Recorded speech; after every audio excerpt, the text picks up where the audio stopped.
Hello and welcome to the Intuitive Messenger Show. I am Mitchell, your Intuitive Messenger and Energy Forecaster for today, Saturday, July 27th, 2013. Thank you for taking time to watch, and it's going to be something fun and a little bit different today. Coming up on 1 year, a week from yesterday will be 1 year that I've been doing these videos, and I knew a change was kind of coming. I actually for a moment thought I would end it, but Spirit, because that was breaking my heart, but Spirit is kind of confirming that that's not the end, but just a little bit of a shift and a change, which is good, and you'll see that in just a little bit. So today's a 27. That boils down to number 9, which is the Hermit card. So for all of you who are just kind of retreating, taking a vacation, kind of turning inward a little bit, it's a good day to do that. Definitely good energy. I know several of you are on vacation, breaking away. My calendar is like almost empty today, and it just kept dropping off as the day got closer to today, to Saturday.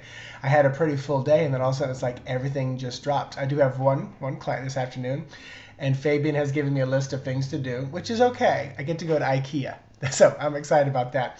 But right behind me, you see that desk?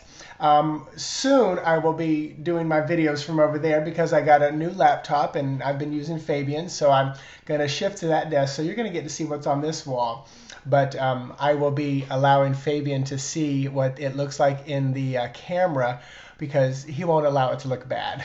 He has to make sure it looks good for you guys. So also, if you boil all the numbers down, 7/27, 2013, it's a 22. So it's a master number day.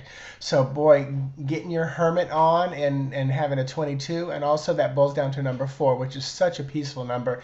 It's also our Emperor, which is a very nice fatherly figure, great dynamic masculine number. So lots of great energy going on today. So what's new today is, and for those of you who know who Marie Forleo is, Marie TV, I am totally stealing this. This is my iPad, and I'm just going to do what she does. So this is not Q&A, nothing. I'm not going to totally steal that.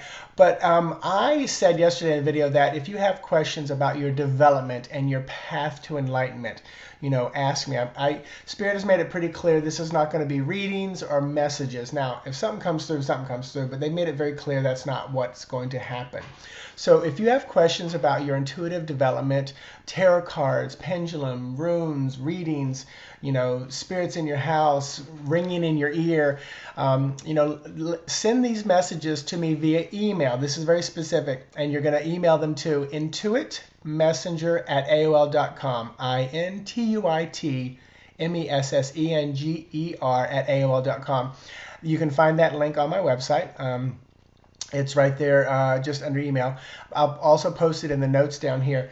And then in the subject matter, you need to write inquiry for Intuitive Messenger, because I'm going to be specific about holding on to all those emails and letting Spirit guide me to those messages. Now, my first one, very excited, and I'm going to read it off. So when you submit these, I will be reading these. You can give me I'm just going to read your first name. It can be your real name or a fake name. I just want it to be attached to someone.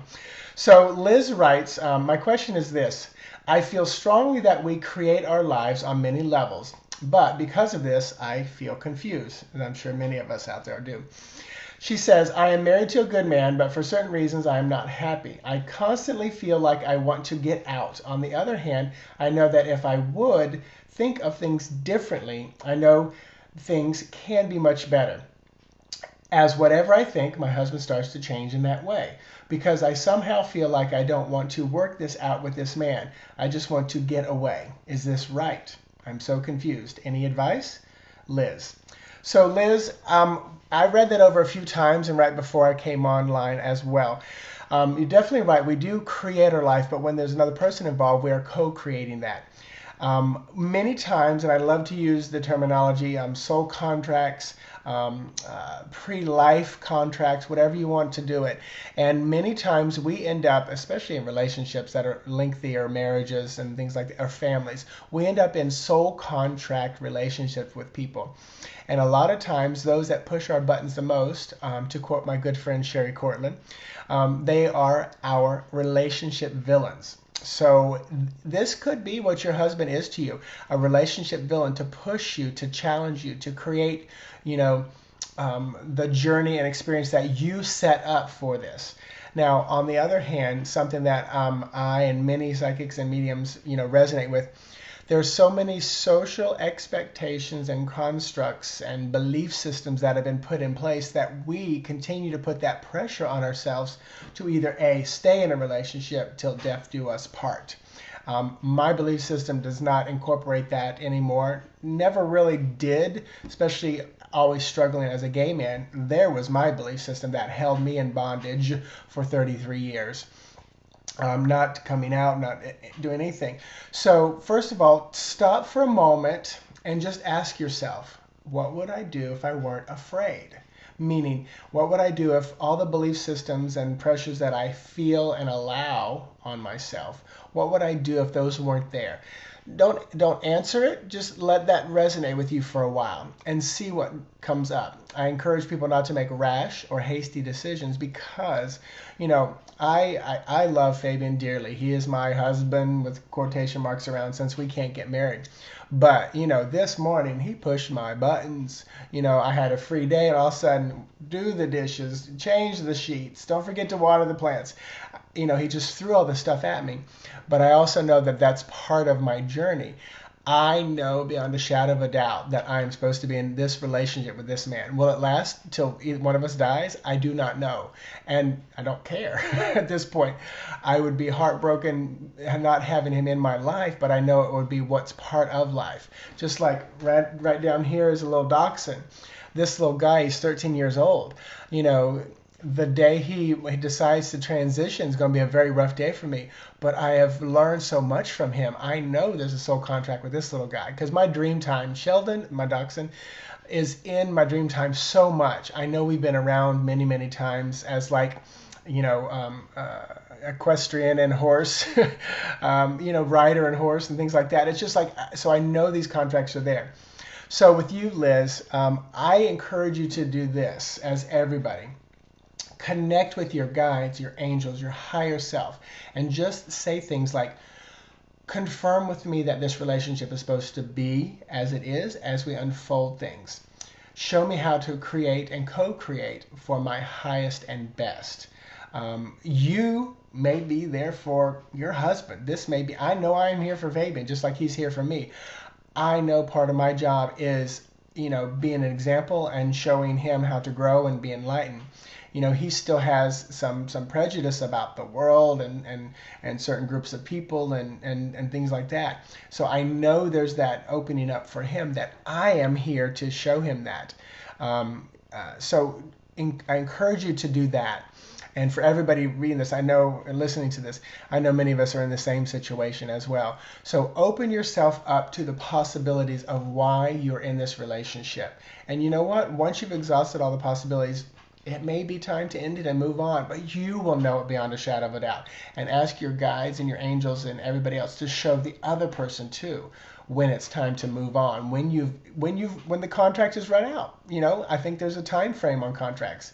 And it's A, when you've either reached a certain period of time, or B, you've learned the lesson you need to learn. So more power to you, girl. I tell you, just work with your guides and your angels and trust your intuition. And I thank you for writing in. So if anybody else has those questions, absolutely send them in to IntuitMessenger@AOL.com. Put inquiry for the Intuitive Messenger in the subject matter. And I am going to pull a card and do a quick teaching on that because it's going to be a longer video today, I can tell.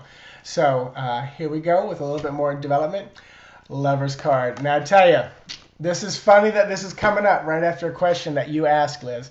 So this is Two of Cups. This is number 2. This is about two becoming, a unit. This is about making decisions. This is a beautiful card. It's all emotional. It's all from the heart. Typically, when this card comes up, it's about having choices in the realm of a relationship versus the Lover's card, which is more of a destiny card. So this can show you that you do have choices in a relationship, whether to continue or not. If it's a Lover's card, it's typically meant to be, supposed to be, should be, and hang on tight because it's going to be for a little bit longer. So with this card, I definitely feel like there's a lot of new romance happening today. So for those of you, there's a lot of new romance. And you know what? Some of those new romances or outside of the relationship you're already in. I have no judgment whatsoever about it. More power to you. Have some fun. I always believe that, being honest and open is the best policy. But there definitely feels like there might be some extracurricular activity going on. So not encouraging it or deferring it, but just, trust your instincts and learn from it as you can. So enjoy the energy of today. Hermit energy, Emperor energy, Lover card energy. Great lesson from Liz's question today. If you have questions, shoot them to me. I don't know if I'll be reading one every day or not. It depends on how many I get and what Spirit leads me to do. Have a wonderful, wonderful day. Sunday night, tomorrow night, Cosmic Caffeine. It's going to be a special night. I know that. There's some surprises, so keep looking at our Facebook, especially mine and Jamie's page. You'll see some of that, as well as Evan, Brenna, Daniel, and Sandy. And then Wednesday night, my show, Daniel Hill, first guest coming on. So very excited about that. And he will be reading, telling his story. And also a week from Tuesday, August 6th, my virtual lab online class about developing your intuition. So have a wonderful day. Namaste.